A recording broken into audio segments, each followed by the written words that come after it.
Ya, bisa mendengar suara saya, Kiai? Oh, sekarang sudah kedengaran. Ya, Oh iya iya, ya Kiai. oke. Izin kita mulai Pak Kiai ya. Boleh, boleh. Silakan. Oh iya. Saya jadikan co-host Kiai. Ada Ya. yang di slider Kiai? Nampaknya sedang tidak bisa karena Oh iya. komputer saya sedang ada trouble. Ini pun saya sedang ada di tempat servis. Ya. Oh iya iya, ya Kiai. Gak apa-apa Kiai. Ya. Baik. Izin kita mulai Pak Kiai ya. Ya, baik. Silakan.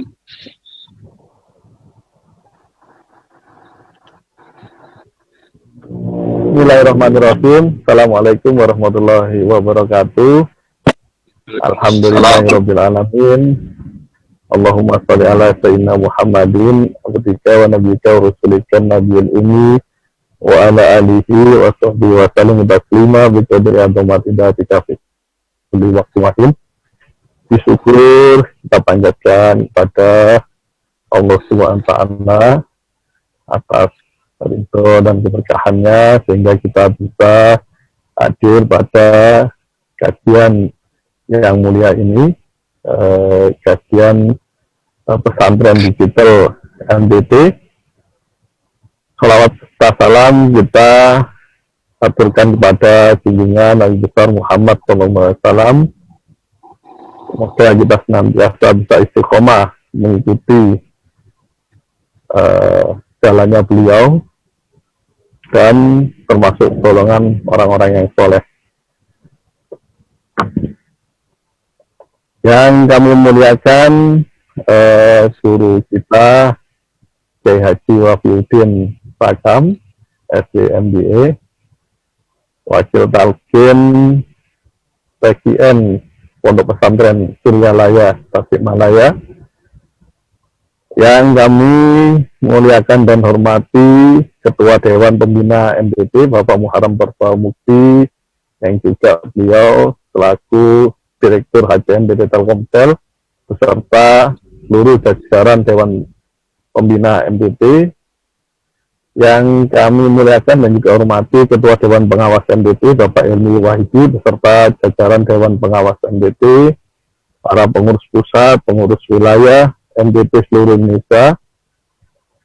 Yang kami hormati dan juga sayangi para jamaah yang senantiasa dan istiqomah hadir mengikuti kajian dari pesantren digital MDT dimanapun berada, baik yang mengikuti secara langsung video conference CloudX PT Telkomsel ini, juga yang mengikuti secara live streaming melalui akun sosmed dari Majelis Telkomsel Takwa, ada di YouTube, Instagram, dan juga Facebook. Kita juga live streaming di sana. Baik, para jamaah sekalian, kajian pada siang hari ini mengambil tema yang cukup menarik, yaitu siapkan bekal song-song dunia digital. Ini sangat sesuai sekali dengan visi dan misi PT Telkomsel menjadi digital telco company. Para jamaah sekalian, kajian nanti akan disampaikan oleh Kiai Haji Wafiuddin Sakam SDMBA kurang lebih sekitar 45 menit dan dilanjutkan sesi tanya jawab sekitar 15 menit. Baik, untuk mempersingkat waktu, kami persilahkan kepada Pak Kiai untuk memulai kajian. Terima kasih. Baik, terima kasih Pak Suwarno. Assalamualaikum warahmatullahi wabarakatuh. Waalaikumsalam. Alhamdulillahirrahmanirrahim. Wa bihi nasta'in ala umuri dunya waddin. Asyhadu an la ilaha illallah wahdahu la syarika lah. Wa asyhadu anna Muhammadan abduhu wa rasuluhu la nabiyya ba'dah. Allahumma salli wa sallim wa barik alaih.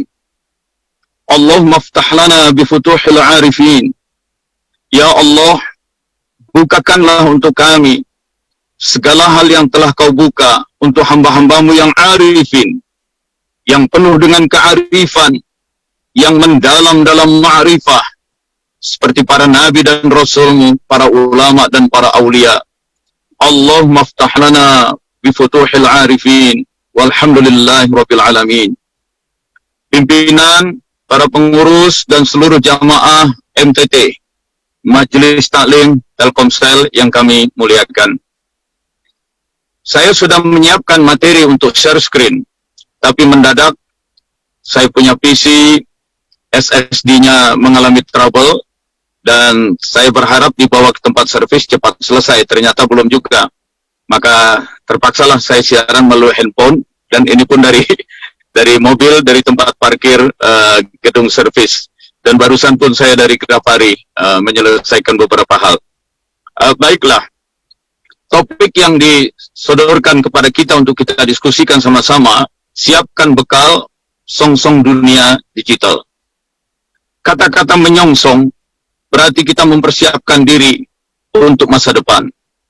Dan bicara tentang masa depan, agama kita memang mengarahkan kita untuk berorientasi pada masa depan. Misalnya dalam surat Al-Hasyr, surat 59 ayat 18. Ya ayyuhalladzina amanu taqullah wal tanzur nafsum ma qaddamat lighad. Wahai orang-orang yang telah mengimani, takwalah kalian kepada Allah. Takwa dalam arti ingat selalu, berusaha selalu mendekatkan diri kepada Allah. Wal tanzur nafsum ma qaddamat lighad. Dan hendaknya setiap orang, hendaknya setiap individu mencermati apa yang telah dia perbuat, mencermati apa yang telah terjadi pada masa lalunya, lighad, untuk hari esoknya. Ayat ini menekankan bahwa kita harus selalu mengevaluasi diri. Bahkan pada kekinian kita diminta untuk belajar sejarah masa lalu kita dan merefleksikannya untuk masa depan kita. Karena memang hidup selalu menyongsong masa depan. Dan masa depan yang paling hakiki adalah akhirat. Walal akhiratu khairu wa abqa. Dan sesungguhnya akhirat itu lebih baik dan lebih kekal. Tidak ada pilihan lain bahwa bagi seorang muslim memang harus bersikap futuristik, menatap ke depan dan bersikap proaktif mempersiapkan diri untuk masa depannya. Yang kedua, menyongsong dunia digital. Terkait dengan digital, ini adalah problem data, ini adalah persoalan data dan komunikasi. Dahulu kala, orang merekam informasi di tanah, terutama tanah liat, yang kemudian dikeraskan. Dan ketika tanah liat itu masih lunak, dia membuat goresan grafis, kita kenal graffiti. Itu yang kita kenal dengan tablet. Ya. Jadi tanah liat dalam keadaan lunak diberikan simbol-simbol grafis. Ketika tanah liat itu dikeringkan dengan dijemur, maka simbol itu menetap. Tablet zaman dulu ya seperti itu. Kemudian bahan tanah liat berubah menjadi media tanah liat, berubah dia menjadi kertas papirus. Sejenis tanaman yang tumbuh di daerah Mesir, seperti daun-daun padi, yang dianyam kemudian dikeringkan. Kemudian berubah, media menyimpan informasi menggunakan riko. Ketika orang menyembelih kambing, menyembelih rusa, dikelupasnya kulitnya itu, dan kulit bagian dalam senyampang masih lunak, dengan pisau yang tajam, dengan batu yang tajam, dibuat goresan-goresan, simbol-simbol. Dan ketika kulit itu pun sudah kering, apalagi sudah disamak, maka simbol-simbol yang mengandung informasi itu sudah menetap, menjadi permanen di kulit itu. Bahkan ketika Al-Quran diturunkan, Quran itu tidak diturunkan sudah dalam bentuk media yang fisikal. Di Gua Hira, Jibril datang dan berkata, "Iqra, baca." Aku menjawab, kata Nabi dalam hadisnya, "Ma ana biqari." aku tidak bisa membaca. Sampai berulang 3 kali. Lalu Jibril memelukku dengan erat. Sampai aku merasa sesak sulit bernafas. Dan ketika pelukan itu dilepas, keluarlah dari mulut Nabi kalimat-kalimat, Iqra bismi rabbikal ladzi khalaq, khalaqal insana min 'alaq, dan seterusnya. Jadi, bagaimana Jibril mentransfer wahyu adalah Jibril dengan cara memeluk Rasulullah, dan dengan dipeluk itu ditransferlah wahyu kepada Nabi. Oleh sebab itu, wahyu di dalam Quran sendiri, di dalam surat An-Nahl ayat 2, atau dalam surat Asy-Syura ya, ayat 42, wahyu itu sendiri disebut sebagai ruh. Ruh memang bisa berarti ruh manusia. Istilah ruh dalam Quran bisa berarti ruh manusia. Ruh juga bisa bermaksud, yang dimaksud dengan ruh adalah Jibril. Tanazzalul malaika warruhu fiha. Ar-ruh itu artinya Jibril. Dan yang ketiga, yang dimaksud dengan ruh adalah wahyu. Wahyu adalah pesan. Wahyu adalah ajaran. Sebagai sebuah pesan, sebagai sebuah ajaran, wujud daripada wahyu adalah ruh, wujud yang intangible, tidak ada wujud fisiknya. Maka ketika Jibril menyampaikan wahyu Quran pertama kali di Gua Hira, Jibril tidak menyerahkan sesuatu benda apapun kepada Nabi. Jibril memeluk Nabi, sampai Nabi merasa sesak karena pelukan yang ketat, dan ketika pelukan dilepas, maka wahyu sudah pindah ke dalam diri Nabi, dan Nabi kemudian mengucapkannya. Jadi, ruh adalah wahyu, bisa bermakna wahyu, karena memang wahyu wujudnya adalah wujud rohania, wujud yang intangible. Selanjutnya Nabi SAW mengajarkan wahyu-wahyu Quran kepada para sahabat secara verbal, secara lisan. Dan para sahabat mendengar dan menghafalkannya, menghafalkannya. Tidak ada pilihan lain kecuali menghafalkannya. Beruntung saat itu, di antara sahabat Nabi yang dari golongan Ansor, sudah ada 4 orang yang sudah pandai memiliki keterampilan baca tulis. Maka 4 orang itu selain menghafalkan ayat-ayat Quran, juga mulai menuliskan Quran.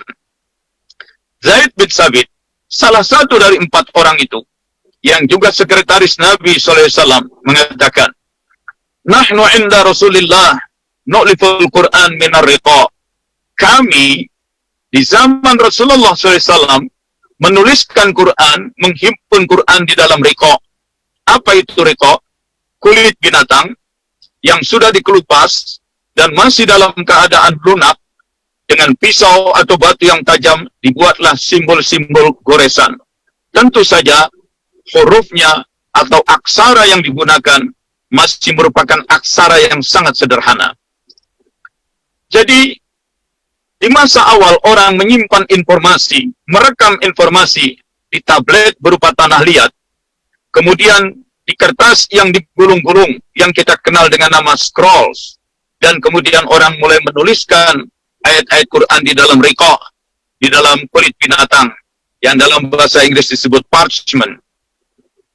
Belakangan, orang mulai menemukan media kertas. Maka ditulislah Quran di atas kertas, dan helaian-helaian kertas yang ada tulisannya itu, dalam bahasa Arab disebut sahifah. Sahifah demi sahifah dihimpun menjadi satu, namanya mushaf.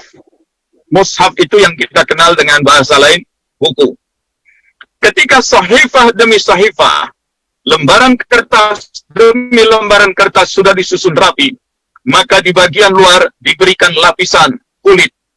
Kulit yang keras, yang sudah dikeringkan, untuk menjaga keutuhan tumpukan mushaf itu.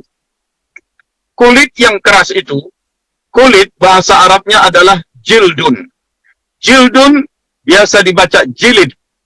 Jadi tumpukan-tumpukan kertas, sahifah-sahifah yang sudah menjadi mushaf, lalu diberi jilid.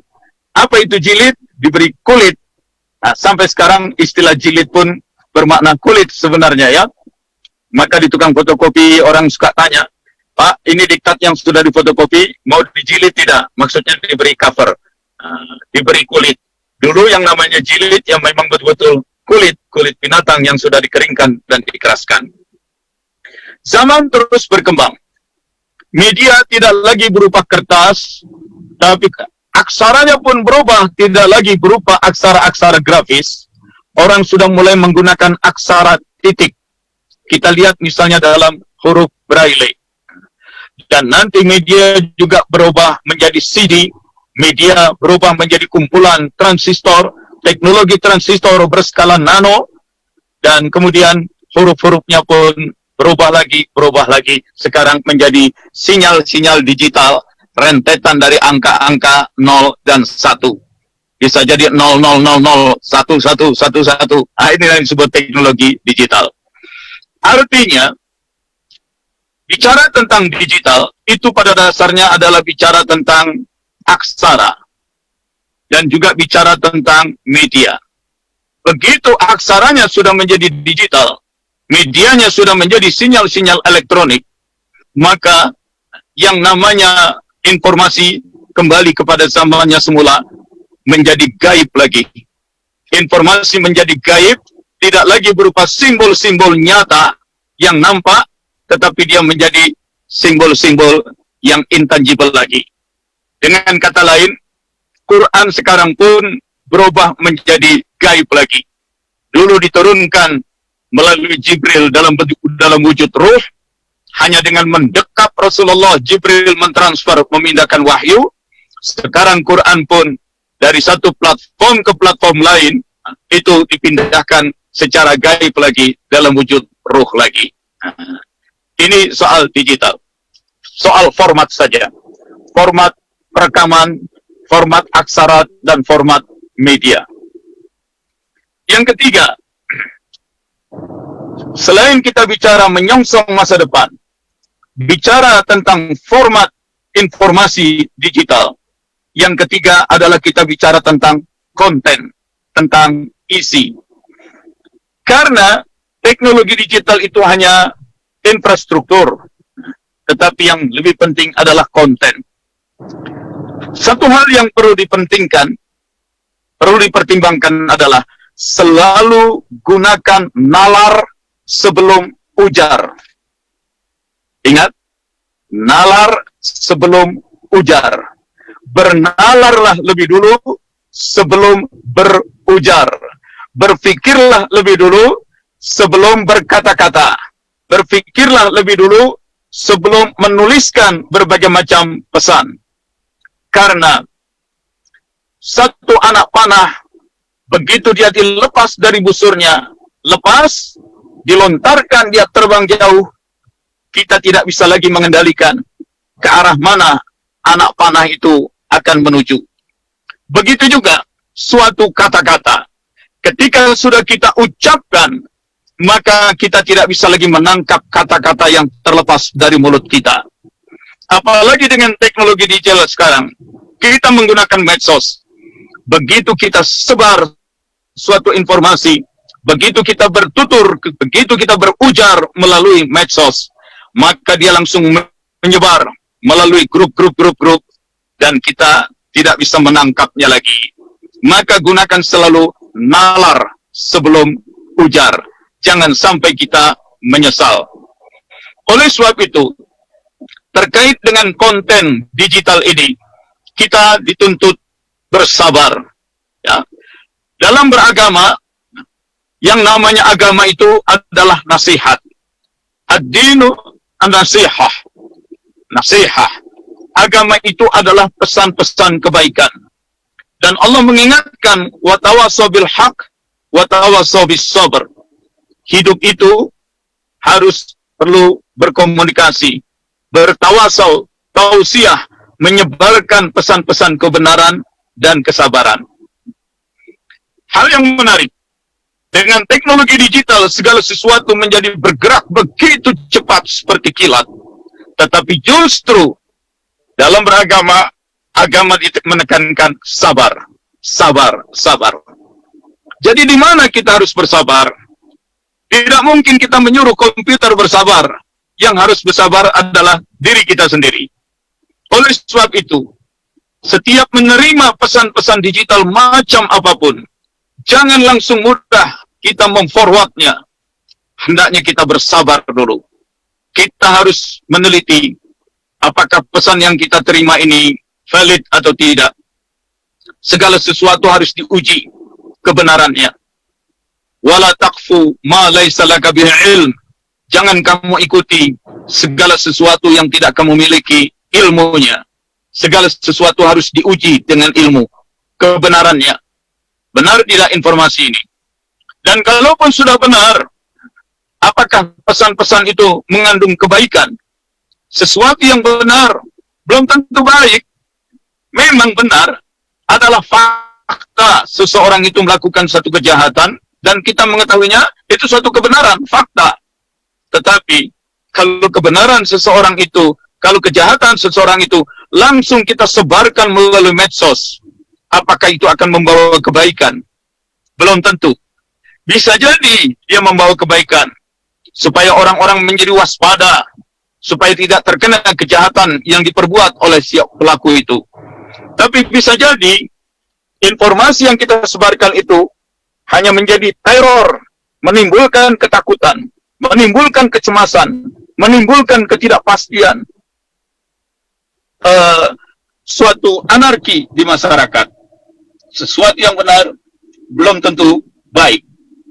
Benar baik belum tentu juga bermanfaat. Dan memang inilah 3 core values, nilai-nilai inti dalam perbuatan manusia menurut Islam. Setiap perbuatan dinilai benar salahnya. Halal, haram. Halal atau haram. Halal itu valid, benar. Atau dia haram, terlarang. Yang kedua, sesuatu itu harus diuji kebaikannya. Bicara soal makan saja. Kulu washrabu halalan thayyiban. Makan dan minumlah kamu yang halal, yang benar, yang thayyib, yang baik. Ya, yang baik. Yang namanya sirup itu halal saja. Sirupnya dibuat dari barang yang halal, dibeli dengan cara yang halal, diproses dengan cara yang halal, tetapi sirup yang disuguhkan kepada penderita diabetes itu menimbulkan ketidakbaikan. Yang ketiga, selain sesuatu itu benar, halal, dia harus baik, dan yang ketiga harus bermanfaat. Kulu washrabu wala tusrifu, pesan agama. Makan dan minumlah kalian, tapi jangan israf, jangan berlebih-lebihan. Segala sesuatu yang berlebihan disebut mubazir. Dan mubazir itu adalah temannya setan. Dan orang yang berteman dengan setan pastilah bukan orang yang baik. Jadi setiap kita menerima informasi, konten-konten digital, langkah pertama adalah sabar. Sabar. Dan dalam sabar itu kita melakukan 3 ujian. Ya, core values itu. Tiga nilai inti. Apakah benar, halal, apakah baik, thayyib, apakah dia bermanfaat, atau dia menjadi mudarat. 3 ini. Sabar. Kemudian, selain itu, sekarang saya masuk yang keempat. Jadi bicara tentang menyongsong dunia digital, pertama memang kita harus bersikap futuristik, berorientasi pada masa depan, selalu bersikap proaktif. Yang kedua, kita pahami informasi formatnya sekarang, baik aksara maupun medianya, sudah kembali kepada format yang intangible, yang sifatnya rohaniah, tidak lagi berupa wujud-wujud fisik, simbol-simbol nyata. Dan kecepatannya bisa menjadi sangat tinggi, karena memang didukung oleh bandwidth yang luas, didukung oleh prosesor, dengan teknologi nano yang sangat cepat, didukung dengan kapasitas memori yang semakin murah tapi semakin luas. Yang ketiga adalah terhadap kontennya sendiri. Dalam menyikapi konten itu, dalam komunikasi menyebarkan konten, menyikapi konten, sabar. Dan dalam sabar itu ada ujian, kita menguji halal haram, benar salah, thayyib, baik buruk, dan kemudian manfaat atau mudarat.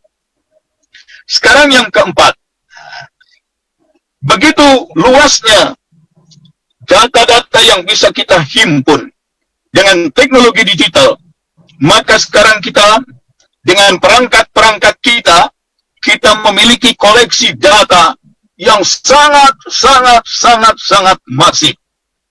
Muncullah apa yang disebut isu big data. Terhadap data yang begitu bertumpuk luas, tentu kita tidak hanya ingin menyimpannya saja. Kita punya memori kapasitas tinggi di laptop kita, di handphone kita. Tapi apa artinya data-data yang serba bertumpuk-tumpuk itu? Kita harus mengolah. Dari big data yang ada itu, kita seleksi mana data-data yang signifikan, yang relevan untuk kehidupan kita. Ketika kita menggali data, memilihnya mana yang signifikan dan relevan, itu namanya proses penambangan data, data mining. Ketika data sudah kita tambang, kita bisa dapatkan sejumlah data yang relevan dan signifikan, kita olah data itu menggunakan alat-alat statistik. Dicarilah mana min-nya, mana yang paling mayoritas, mana yang minoritas. Lakukan analisis, regresi, sehingga dengan itu bisa dilihat trennya, pola-pola kecenderungannya. Dan akhirnya, dari data yang sudah kita tambang itu, kita bisa mendapatkan pattern, bisa kita dapatkan pola. Dengan data-data yang berpola, dengan pola-pola yang sudah bisa kita himpun itu, maka kita bisa mengembangkan algoritma-algoritma yang memanfaatkan pola-pola itu untuk melakukan tindakan-tindakan berikutnya. Maka kita sudah menyiapkan perangkat mesin yang bisa belajar sendiri. Dia bisa melakukan data mining, dia bisa melakukan analisis, dan dia kemudian bisa membuat kesimpulan, dan dia kemudian dari situ bisa menggali lagi data yang relevan, yang terkait. Dia bisa belajar. Ada proses learning machine. Dan dengan learning machine itu, ditambahkan lagi dari kita sendiri, pesan-pesan tertentu, algoritma tertentu, berkembanglah AI. Dan kalau kita sudah kuasai AI, maka kita bisa mendapatkan data, membuat pengetahuan baru. Dan jangan lupa, AI sekarang banyak digunakan untuk mempengaruhi opini orang banyak, untuk membentuk cara berpikir orang banyak. Ada AI yang banyak digunakan untuk Q&A, question and answer. Itu bermanfaat, oke? Ya. Ada data AI yang digunakan untuk kepentingan customer service. Tetapi jangan lupa juga, ada AI yang bisa digunakan untuk politik, terutama saat-saat menjelang pilpres. Maka dengan AI, dibuatlah algoritma, diambillah berbagai macam data dari medsos yang ada, maka bisa kita buat apa yang disebut sosiopsikografi, gambaran psikologis dan sosiologis. Kita bisa melakukan mapping daerah-daerah mana yang masyarakatnya mendukung kandidat A, mendukung capres B, dan kepada mereka bisa diberikan opini, diberikan umpan untuk membentuk opininya. Bagi saya, bagi kita yang bergerak dalam bidang dakwah, kalau AI bisa kita gunakan untuk pengembangan pengetahuan, AI untuk mengembangkan perpustakaan, AI untuk pelayanan dan customer service, AI untuk politik, membangun dukungan dalam pilpres, mengapa tidak kita gunakan AI untuk dakwah? Maka menjadi challenge yang sangat menarik bagi masyarakat anggota Majelis Taklim Telkomsel yang memang sehari-harinya sudah bergerak di bidang teknologi digital dan sebagian sudah terlibat dalam pengembangan AI, Artificial Intelligence. Cobalah Anda gunakan, kita bangun sebuah AI untuk dakwah. Dan kenapa kita harus memikirkan dakwah? Karena dakwah sangat terkait dengan masa depan kita. Masa depan di dunia ini, juga masa depan di akhirat nanti. Kalau kita tidak mengembangkan AI dalam bidang dakwah, jangan salahkan kalau kemudian umat kita, masyarakat kita, yang di dalamnya juga akan termasuk anak-anak generasi mendatang, keturunan dari kita, maka umat kita, masyarakat kita, anak-anak kita akan dibentuk pola pikirnya oleh mereka yang menggunakan AI. Sehingga pola pikirnya bisa saja menjadi pola pikir yang sangat hedonistik, mengarah pada yang materialistik dan sekuler. Bisa jadi pola pikirnya adalah pola pikir yang menjauh dari akidah Islamiyah, meninggalkan tauhid, mengabaikan akhirat, mengabaikan aktivitas sosial seperti sedekah, mengabaikan aktivitas ritual seperti ibadah-ibadah. Ini menyangkut masa depan umat kita. Jadi kepada teman-teman di Majelis Taklim Telkomsel ini, terutama Anda yang membidangi AI, mengapa tidak kita siapkan? Mengapa Telkomsel tidak menyiapkan produk-produk berbasis AI untuk kepentingan dakwah Islamiyah? Kita tidak menyuruh, kita tidak meminta Telkomsel untuk menjadi sangat diskriminatif, hanya mementingkan Islam. Tidak. Silakan Telkomsel mengembangkan paket-paket AI untuk agama lain, silakan. Tetapi toh jangan lupa, market terbesar di Indonesia bagi Telkomsel adalah Muslim. Ini ada, jelas ini membawa keuntungan bisnis. Kalau bisa dikembangkan paket-paket informasi berbasis AI yang terkait dengan dakwah Islamiyah, secara bisnis menguntungkan Telkomsel, ya, secara bisnis keduniawiannya. Tetapi juga secara moral kita semua insan-insan Telkomsel yang beragama Islam, kita secara moral lebih bisa mempertanggungjawabkannya. Pertanggungjawaban kepada Allah. Untuk apa waktu mudamu, waktu hidupmu kamu habiskan? Untuk apa ilmu yang selama ini kau kejar, kau cari, kau timbun itu ilmu? Untuk apa ilmu itu kau manfaatkan? Karena salah satu yang akan ditanya nanti di akhirat adalah ilmu yang bermanfaat. Oleh sebab itu, kami mengajak kepada seluruh peserta pengajian ini, khususnya yang sudah terkait dengan AI, mari sama-sama kita kembangkan AI, bagian dari teknologi digital untuk kegiatan dakwah Islamiyah yang membentuk opini positif bagi kehidupan manusia, yang menggairahkan manusia untuk beribadah dan membangun peradaban Islam, yang menggairahkan manusia untuk saling bekerja sama dengan sesama manusia. Demikian paparan saya tentang topik hari ini, siapkan bekal song-song dunia digital. Semoga bermanfaat dan saya yakin bagi masyarakat Majelis Taklim Telkomsel ini bukan hal yang sulit untuk dipahami. Kembali dulu kepada moderator untuk kita bertanya jawab. Assalamualaikum warahmatullahi wabarakatuh. Waalaikumsalam warahmatullahi wabarakatuh. Sangat menarik sekali, Kiai, dan luar biasa pemaparan dunia digitalnya, Pak Kiai. Saya yang kebetulan tugaskan bidang IT, kalah sekali saya dengan Pak Kiai yang sangat menguasai sekali dunia digital. Dari yang zaman kuno saya menguasai dunia luarnya saja, lapis luarnya saja, yang dalam-dalamnya antum lebih paham. Iya, mohon doanya Pak Kiai. Mudah-mudahan harapan Pak Kiai tadi kita bisa pengembangan AI yang untuk kebutuhan dakwah tadi Pak Kiai.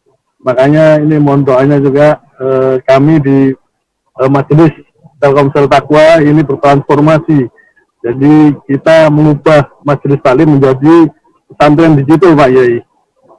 Kita perlahan-lahan untuk menuju ke sana mudah-mudahan. Iya, barangkali nanti ada kerjasama yang bisa ada sisi bisnisnya, bisa nanti kita bekerjasama Pak Kiai dengan MTT gitu, misalnya untuk pengembangan dakwahnya. Iya.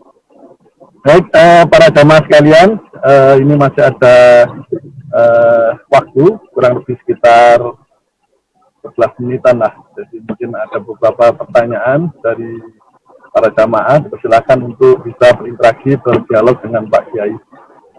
Kami buka pertanyaan. Silakan.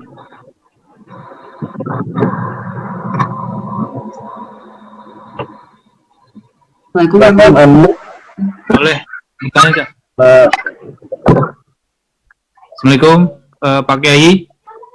Waalaikumsalam warahmatullahi wabarakatuh. siapa yang bertanya? Saya ingin lihat wajahnya. Bapak Tetra ini kebetulan lagi ini. Oh, belum keluar ya wajahnya. Iya, Pak. Oke. Ya, ini mau bertanya terkait dengan ini kan temanya menyiapkan bekal dunia digital ya. Seperti kita ketahui bahwa ya digital itu seperti pisau bermata dua ya. Di satu sisi teknologi ya baik, di satu sisi ada kekurangannya, ada mudaratnya lah. Misalkan ya kita tahu kayak internet itu kan ada kayak konten-konten pornografi, kekerasan dan segala macamnya. Nah ini gimana ya? Ada gak pesan kira-kira dari Pak Kiai bagi kita nih praktisi teknologi ya, teknologi digital untuk mensiasati hal tersebut? Dalam artian seperti ini, misalkan contohnya Pak Kiai, di satu sisi kita dikejar untuk target misalkan revenue gitu ya, tapi di satu sisi ada misalkan konten-konten yang memang tidak boleh gitu ya, misal merusak gitu ya. Nah ini gimana nih, bargaining positionnya seperti apa? Kan seperti kita ketahui kalau di zaman dulu tuh di dunia perbankan nih ada, kita menjadi isu adalah masalah riba dan atau tidak riba kan. Nah kalau di dunia digital ini masalah kontennya nih, kira-kira gimana Pak Kiai? Masukannya Pak Kiai. Terima kasih Pak Kiai. Assalamualaikum warahmatullahi wabarakatuh. Yang pertama, saya jawab langsung ya, Pak Moderator. Ya, Pak Kiai, persilakan Pak Kiai. Yang pertama, segala sesuatu memang Allah ciptakan berpasang-pasangan. Ada benar, ada salah, ada baik, ada buruk, ada manfaat, ada mudarat. Sebagaimana juga ada siang, ada malam. Oleh sebab itu manusia harus membuat pilihan. Dan itulah gunanya kepada kita diberikan ilmu pengetahuan. Wa 'allama Adam al-asma. Allah mengilmui Adam dan keturunan Adam dengan nama-nama. Ilmu tentang nama. Nama adalah sebutan. Nama adalah simbol. Di balik sebuah nama ada sejumlah keterangan, ada sejumlah informasi. Jadi sebenarnya sejak Allah ajarkan kepada Adam dulu ilmu tentang nama, Allah sudah jadikan manusia sebagai makhluk yang bersimbol. Dan dunia simbol itulah yang menjadi dunia komunikasi saat ini. Namun, di antara pasangan-pasangan itu, terutama pasangan nilai, benar salah, baik buruk, manfaat, mudarat, kita memang harus membuat pilihan secara tepat. Harus segala sesuatu itu bernilai benar, baik, dan bermanfaat. Itulah yang disebut saleh. Makna saleh adalah appropriate. Dicarilah bagaimana soleh-solehnya. Saya berikan ilustrasi. Kalaulah ada grafik skalanya 0 sampai 10, grafik kebenaran 0 sampai 10, grafik kebaikan 0 sampai 10, grafik kemanfaatan 0 sampai 10, kita dalam hidup ini tidak boleh membuat suatu keputusan salah satu nilai itu menjadi 0. Misalnya, sesuatu yang kebenarannya 10, tetapi kebaikannya 0, itu tidak diizinkan. Tidak diizinkan. Contohnya, misalnya, Rasulullah SAW sholat dengan menjaga kekhusyuannya. Tetapi ketika cucunya menunggangi punggungnya, dan kalau Rasulullah kemudian bersujud, ya, ketika cucunya itu naik ke punggung Nabi, menggelantung pada bahu Nabi, tangannya digelantungkan di bahu Nabi, dan kakinya dilingkarkan pada pinggang Nabi, dia berada di punggung Nabi, dalam posisi seperti tergendong. Kalau Rasulullah rukuk atau sujud, pastilah cucunya itu akan terjungkal jatuh. Apa yang dilakukan oleh Nabi? Maka Nabi menunda rukuknya, Nabi menunda sujudnya. Ini contoh. Demi sesuatu yang baik, maka yang manfaat itu boleh dikurangi. Ya, jadi tidak boleh hanya karena mengejar kebenaran nilainya 10, kemanfaatan menjadi dibiarkan 0. demi mengejar kebenaran, qulil haq walau kana murran, katakanlah yang benar meskipun itu pahit, tapi kemudian kebaikan menjadi 0, itu tidak boleh. Jadi bisa saja pilihannya benarnya 8, baiknya 3, manfaatnya 5. Atau bahkan benarnya bernilai 2, baiknya 9, manfaatnya 1. Ya, jadi ada pilihan-pilihan. Nah, pilihan-pilihan 3 nilai itu, 3 variabel nilai itu yang dalam bahasa Arab disebut saleh. Illal ladzina amanu wa amilus salihat. Beriman dan amal soleh. Suatu amal harus soleh, suatu amal harus appropriate. Dan bicara amal soleh itu, 3 nilai tidak boleh diabaikan. Tidak boleh ada yang 0. Dia harus benar, harus baik, harus manfaat. Begitu. Nah, jadi kalau tadi ditanya bagaimana kita mengembangkan produk-produk dunia digital, ya silakan. Anda gunakan kreativitas Anda. Silakan, tapi jangan ada yang 0. Jangan sampai ada yang haram. Jangan sampai ada yang merusak. Jangan sampai ada yang menghancurkan nilai-nilai kebaikan. Begitulah, hidup memang membuat pilihan. Maka doa kita, ihdinas siratal mustaqim. Ya, tidak usah ragu, terus saja berkembang. Silakan, yang lain, pertanyaan lain. Pak Kiai. Ya. Kalau tidak ada lagi, saya ingin memanfaatkan waktu yang tersisa. Sebelum COVID, berkembangnya pandemi ini, hampir setiap tahun saya menghadiri konferensi internet konferensi internasional terbesar. Namanya Web Summit. Ya. Mulai dari diselenggarakan di Dublin, Irlandia, sampai kemudian bergeser ke Portugal. Ya. Jadi saya mengikuti perkembangan dunia teknologi digital. Tahun 2015, salah satu pembicara dalam Web Summit itu adalah Direktur IT Vatikan. Kita tahu, Vatikan ini adalah suatu struktur keagamaan. Tetapi strukturnya itu memiliki jaringan yang sangat luas, sehingga Vatikan memiliki sistem perbankan sendiri. Vatikan memiliki network, ya, gereja-gereja di tiap negara, dan tiap negara dia ada duta besarnya, dan ada struktur nasional, turun ke tingkat provinsi, provinsi turun lagi ke tingkat kabupaten, kota, bahkan sampai ke desa-desa. Jadi sesungguhnya gereja-gereja Katolik yang ada di desa-desa itu semua di bawah kepemimpinan yang tingkat kota atau kabupaten, terus sampai ke tingkat global berpusat di Vatikan. Kalaulah dalam sistem politik dikenal dengan konsep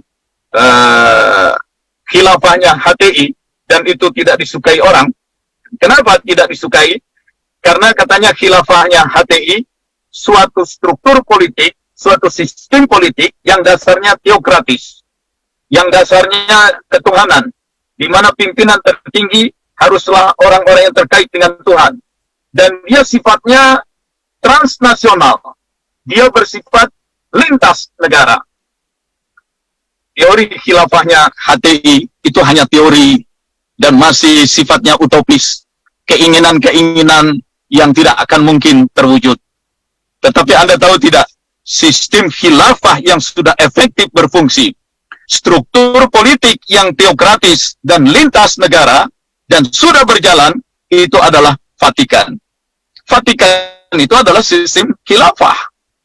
Ya, dia negara, selain dia urusan agama, dia negara, dia sistem politik, bahwa negara, bahwa agama adalah memberi dasar nilai-nilai normatifnya, itu betul, ada nilai agama. Tapi Vatikan adalah suatu sistem politik, suatu sistem kekuasaan. Dan jelas teokratis. Dan jelas dia transnasional, lintas negara. Nah, jadi justru Vatikan itu suatu sistem khilafah yang sudah efektif berjalan. Nah, yang menariknya adalah dalam mengelola gereja-gereja di seluruh dunia, yang saya saksikan dari paparan Direktur Komunikasi Vatikan itu, mereka sudah menggunakan AI, Artificial Intelligence. Itu. untuk pengembangan dakwahnya. Ini satu, sekadar informasi. Yang kedua, saya menyampaikan informasi juga. Karena itu kami di Majelis Ulama Indonesia Pusat, saya wakil ketua Komisi Pendidikan, kami sekarang ini sedang membentuk satu tim lintas komisi, yaitu orang-orang yang menaruh perhatian bagi pemanfaatan AI, Artificial Intelligence, untuk kepentingan dakwah Islamiyah. Kita sudah bentuk timnya itu, masih bersifat apa istilah task force, masih bersifat satgas, satuan kerja, belum menjadi sesuatu yang sifatnya struktural, ya. Dan kami kumpulkan pakar-pakar AI. Saya berharap ada teman-teman yang punya minat terhadap teknologi digital, terhadap AI yang dikaitkan dengan dakwah. Teman-teman dari MTT, Majelis Ta'lim Telkomsel, ikut bergabung dengan kami, tim pengembangan AI Majelis Ulama Indonesia. Kita akan kembangkan sistem AI untuk kepentingan dakwah. Dan semua ini lagi-lagi niatnya satu, lillahi ta'ala, dan yang kedua, membangun kejayaan peradaban Islam yang global, dan yang ketiga, Islam yang kita perkenalkan adalah Islam yang rahmatan lil alamin, Islam yang wasatiyah. Silakan bergabung, dan nanti bisa melalui Pak Suwarno, atau kapan-kapan kita kumpul-kumpul lah, membuat rencana yang lebih detail dan lebih konkret. Itu informasi dari saya, ya. Alhamdulillah, terima kasih Pak Kiai atas kesempatan dan mudah-mudahan nanti dari kita bergabung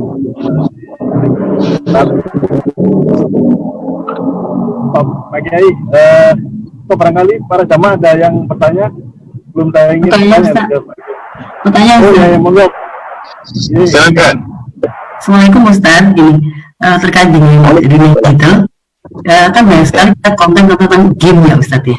Itu gimana Ustaz konten game itu Ustaz? Apakah itu diperbolehkan dalam Islam? Kan juga menyerupai makhluk gitu ya. Mohon penjelasannya Ustaz. Assalamualaikum warahmatullahi wabarakatuh. Bicara tentang game, bicara tentang permainan, hidup kita di dunia ini sendiri adalah permainan. Wa mal hayatud dunya illa lahwun wa la'ibun. Kehidupan dunia itu sesungguhnya hanyalah senda gurau, candaan-candaan dan permainan-permainan. Ya, hidup kita ini semua adalah permainan. Politik itu permainan. Ya, bahkan di dalam kerja sendiri pun kita ada permainan, ya. Maka di dunia kantor pun ada permainan bagaimana bisa mendapatkan karir yang paling dekat, karir yang paling tinggi, bagaimana dekat dengan atasan, bagaimana juga sebagai pimpinan, bahkan pimpinan terendah misalnya level supervisor, bagaimana kita bisa memimpin anak buah. Yang namanya kepemimpinan, yang namanya manajemen adalah juga permainan. Bagaimana membuat loyalitas dari anak buah, bagaimana anak buah bisa bekerja sama. Yang tidak boleh adalah satu, permainan itu permainan yang tidak bertujuan, yang tidak bermanfaat.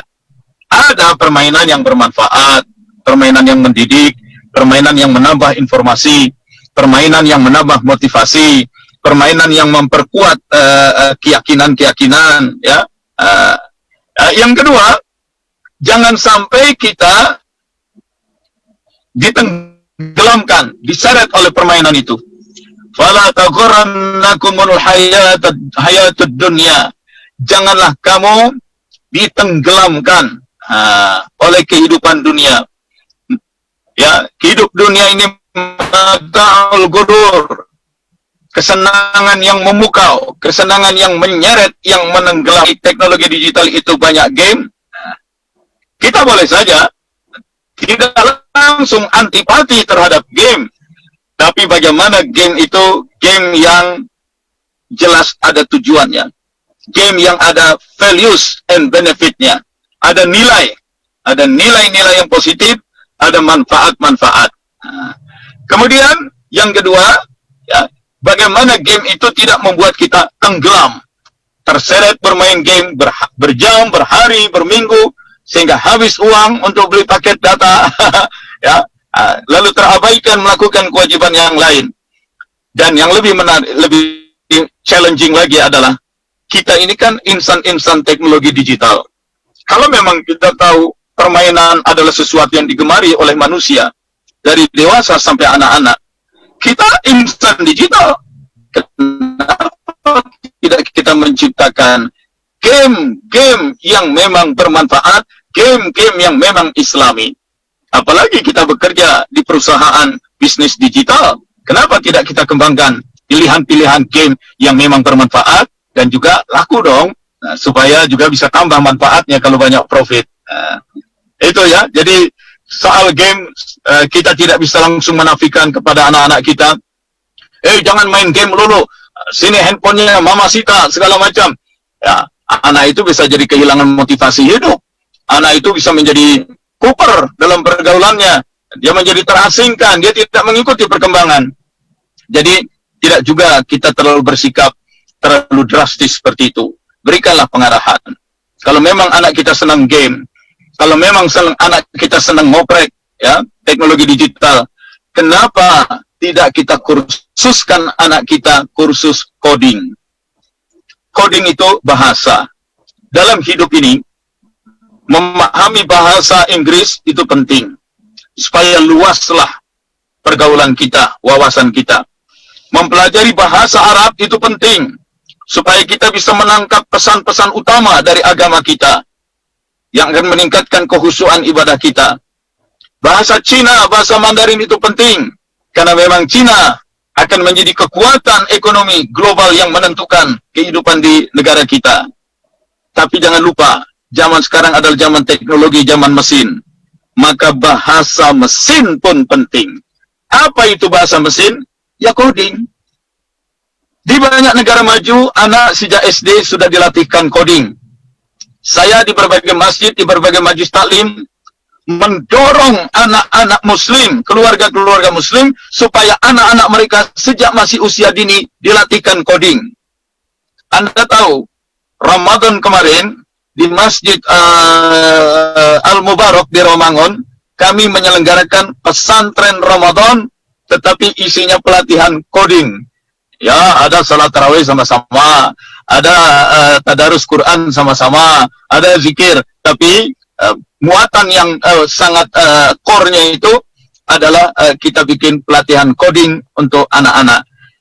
Jadi saya sarankan ibu, latihkan anak-anaknya untuk coding dan mengembangkan game-game sambil diberikan muatan-muatan nilai. Kembangkanlah game yang bernilai benar, bernilai baik, bernilai manfaat, yang ada pesan-pesan moral keislaman di dalam game itu. Jangan biarkan semua game dibuat oleh orang lain yang bukan Islam, lalu diumpan menjadi konsumsi anak-anak muslim, dan kita menyiapkan anak-anak kita hanya sebagai konsumer, dan mereka mengkonsumsi gamenya, mengkonsumsi nilai-nilai, ideologi-ideologi, ajaran-ajaran terkandung di dalam game itu. Bisa jadi di dalamnya ada ajaran tentang LGBT, sekularisme, dan lain-lain. Mari kita kembangkan anak-anak kita, latih belajar coding, dan mulai belajar mengembangkan game-game di antara sesama anak kita, game yang membawa nilai-nilai keislaman. Demikian. Silakan Pak Sono. Ya, baik Pak Kiai. Baik para jamaah, tadi dua pertanyaan. Izin satu pertanyaan lagi Pak Kiai, mungkin bisa dijelaskan secara singkat. Saya ingin bertanya Pak Kiai, terkait sisi ruhani Pak Kiai. Jadi dengan kemajuan teknologi digital ini memungkinkan dakwah bisa dilakukan secara virtual seperti ini, berinteraksi, berkomunikasi secara langsung, tidak berada dari satu tempat gitu Pak Kiai. Nah, sedangkan para wali-wali gitu kan, para ulama salafus soleh itu sebetulnya sudah lama beliau itu bisa berkomunikasi seperti kita ini gitu kan, tanpa teknologi apapun, tapi bisa berkomunikasi Pak Kiai. Ya contoh paling simpel mungkin ikatan rohani antara orang mursyid dengan seorang murid gitu Pak Yai.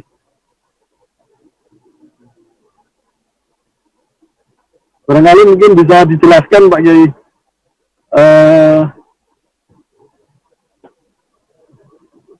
Halo Pak Yai.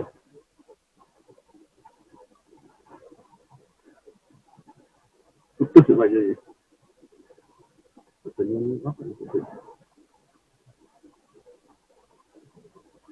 Halo, Pak Sama bisa ini dengerin saya?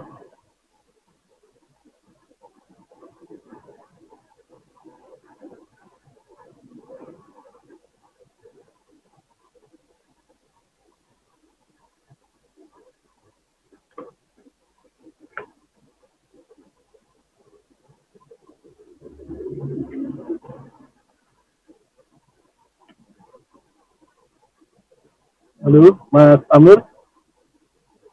Mas Sofyan bisa dengerin saya?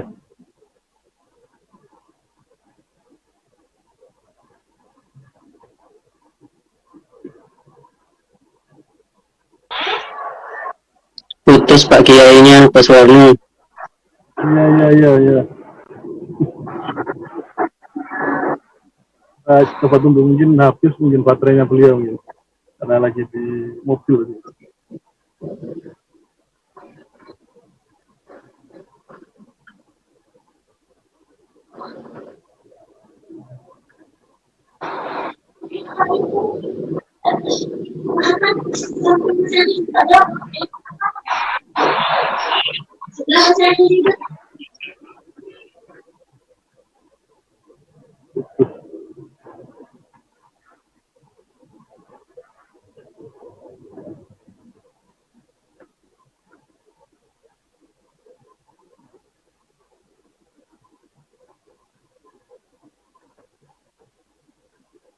Sebentar ya.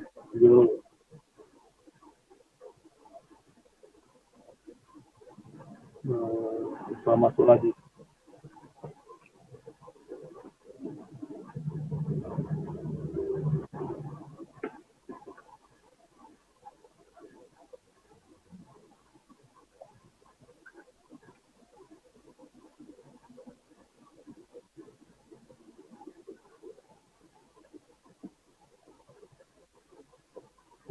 Oke, Mas Yusin berusaha untuk masuk lagi.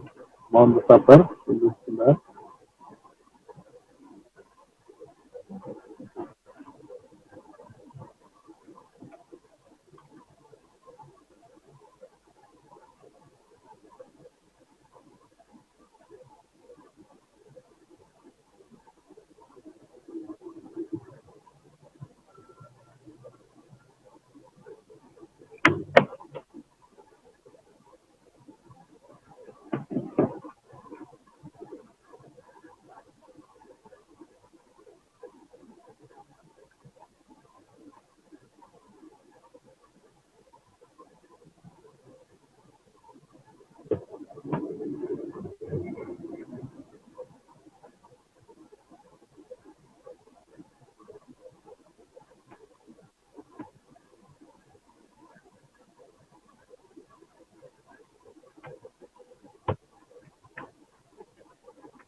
Nah, udah masuk lagi Pak Yai.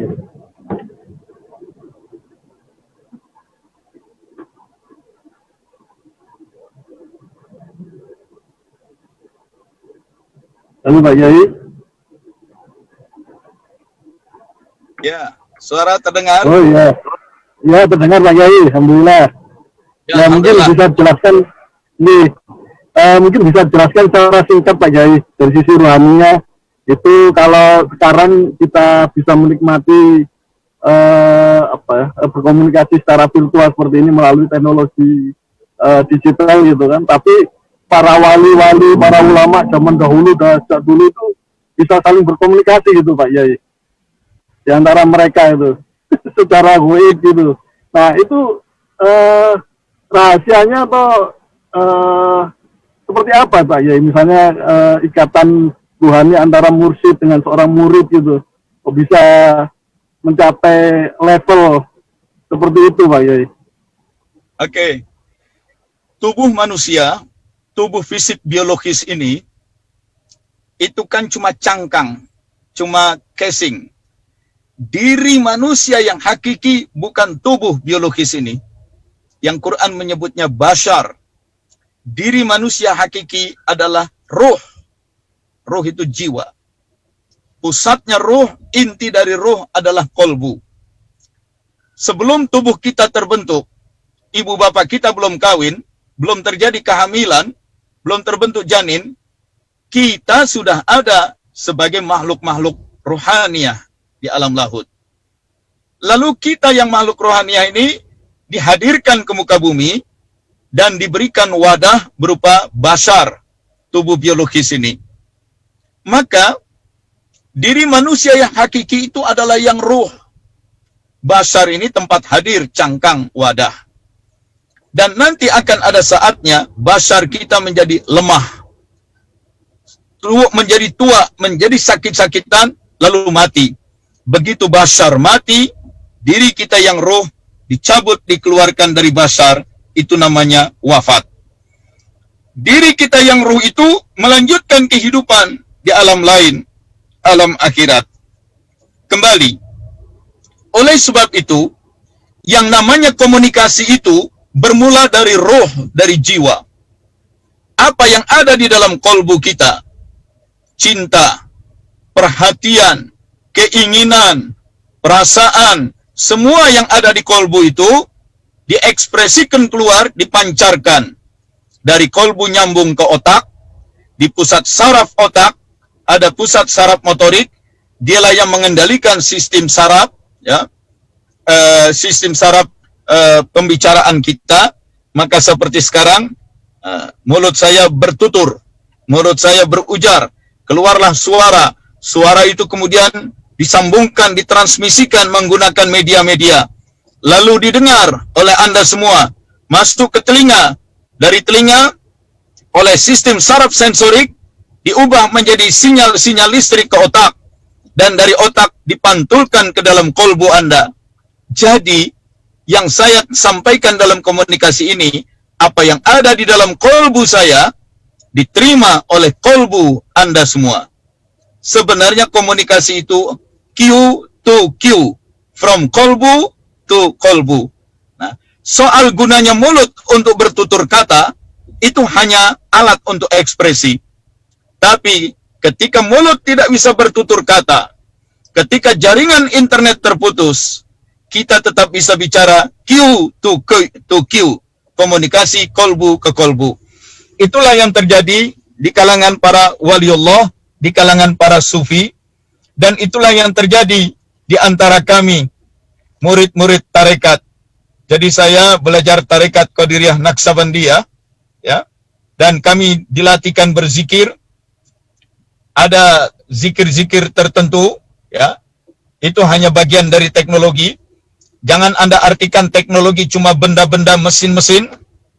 Yang kedua, jangan Anda artikan teknologi hanya berupa sains, ya, teori-teori sains, tetapi juga ada teknologi yang disebut teknologi rohani, teknologi kolbu.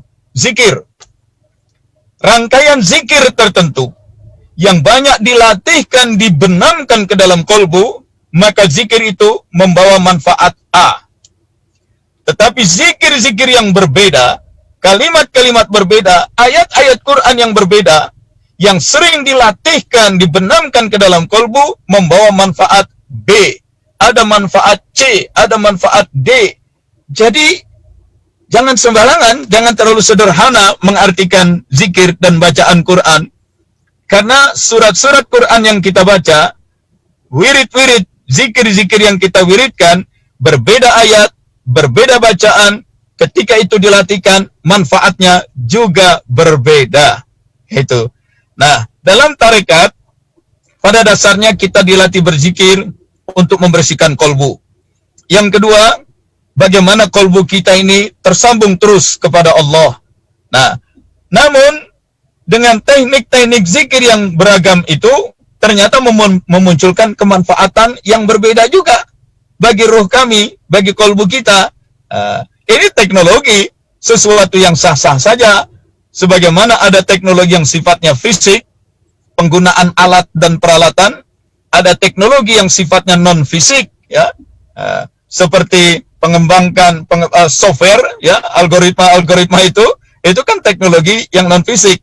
Ada teknologi yang sifatnya spiritual, wirid-wirid, zikir-zikir yang didasari dengan prinsip tauhid yang kokoh, ya, tawakal yang bulat hanya kepada Allah, maka itu juga mendatangkan teknologi spiritual tertentu juga.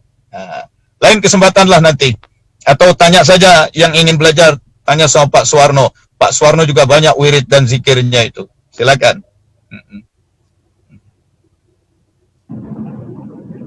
Boten Pak Kiai, nggak ada wirid saya. Dan nanti bagi para jamaah yang ingin belajar teknologi ruhani tadi, biar ke Pak Kiai mawon. Ya. Saya hanya mengantarkan mawon. Baik, menarik sekali para jamaah sekalian. Mudah-mudahan kita bisa menguasai baik itu teknologi digital maupun teknologi ruhani, sehingga ketika nanti jaringan internet putus pun kita tetap masih bisa nyambung. Baik Pak Kiai, karena keterbatasan waktu, mudah-mudahan kita bisa mengikuti kajian Pak Kiai Wahyudin Sakam di lain waktu, yang kajiannya ini sangat menarik sekali, dan ini memang sangat penting, bisa harus diikuti oleh para karyawan Telkomsel yang muslimah. Baik Pak Kiai, karena keterbatasan waktu, bisa ditutup acara kajian dengan doa Pak Kiai. A'udzubillahi minasyaitonirrajim. Bismillahirrahmanirrahim. Amin. Alhamdulillahi rabbil alamin. Allahumma salli wa sallim wa barik ala Sayyidina Muhammadin wa ala alihi wa sahbihi ajma'in. Allahumma ya qadhiyal hajat. Wahai Allah, Engkaulah Tuhan pemenuh segala hajat dan kebutuhan hidup. Penuhilah hajat-hajat dunia kami, juga hajat akhirat kami. Allahumma ya kafiyal muhimmat. Wahai Allah, Engkaulah pencukup segala kepentingan. Cukupkanlah kebutuhan-kebutuhan esensial kami dalam hidup ini. Baik kepentingan pekerjaan, karir, dan profesi. Kepentingan pendidikan anak-anak kami. Dan juga kepentingan ibadah kami. Allahumma ya dafi'al baliyat. Wahai Allah, Engkaulah Tuhan penolak segala bala, penepis dari segala bencana. Jauhkanlah kami dari berbagai bala dan bencana, baik bencana alam maupun bencana moral, baik bencana keuangan, terlebih lagi bencana keimanan. Jauhkan kami dari bencana sosial, politik, dan peperangan. Jauhkan kami dari bencana rumah tangga. Allahumma ya rafi'ad darajat. Wahai Allah, Engkaulah Tuhan pengangkat derajat, peninggi martabat. Angkatlah derajat dan martabat kami beserta seluruh keturunan. Muliakanlah umat Muhammad dimanapun kami bertempat. Allahumma ya syafiyal amrad. Wahai Allah, Engkaulah penyembuh dari segala penyakit. Jauhkan kami ya Allah, lindungi kami ya Allah dari pandemi COVID-19 dan dari segala macam penyakit lainnya.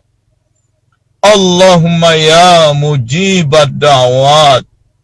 Wahai Allah, Engkaulah penjawab segala doa, pengabul segala permohonan.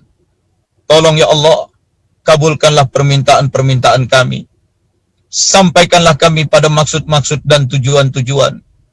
Sampaikanlah anak dan keturunan kami pada cita-cita dan harapan-harapan yang baik, yang semuanya Engkau ridhai. Akhirnya ya Allah, Allahumma ya arhamar rahimin, irhamna, irhamna, irhamna, irhamna, irhamna, irhamna, ya arhamar rahimin, ya rabbal alamin. Rabbana anzilna munzalan mubaraka wa anta khairul munzilin. Wa'tasimu bihablillah. Wa sallallahu ala sayyidina Muhammadin wa ala alihi wa sahbihi ajma'in. Walhamdulillahi rabbil alamin. Al-Fatihah. A'udzu billahi minasyaitonir rajim. Alhamdulillahi Rabbil Alamin Ar-Rahmanir Rahim Maliki Yawmiddin Iyyaka na'budu wa iyyaka nasta'in ihdinas siratal mustaqim siratal ladzina an'amta 'alaihim ghairil maghdubi 'alaihim waladdallin. Amin. Terima kasih ya semuanya. Ya, atas segala Alhamdulillah, Pak Nuwun, Pak Kiai. Nah, Terima saya kasih pamit kami dulu. sampaikan ke Pak Kiai Yusufin Sakam. Assalamualaikum. Assalamualaikum. Ya. Baik para jamaah sekalian, mudah-mudahan kajian siang hari ini bisa memberikan pencerahan dan juga ilmu dan manfaat barokah di dunia dan akhirat buat kita dan keluarga seluruh kita, serta perusahaan kita bagi Telkomsel semakin maju. Amin. Kurang lebihnya kami sampaikan permohonan maaf. Tadi ada satu pertanyaan dari Khairi Waidi, nanti kami simpan. Kami sampaikan pertanyaan tersebut pada sesi kajian lagi dengan Pak Kiai Yusufin Sakam. Serta harapan tadi ada pelatihan PGN Toriko Qadriyah Naqsyabandiyah dari Pondok Pesantren Suryalaya. Mudah-mudahan nanti bisa direalisasikan program tersebut oleh para pengurus maupun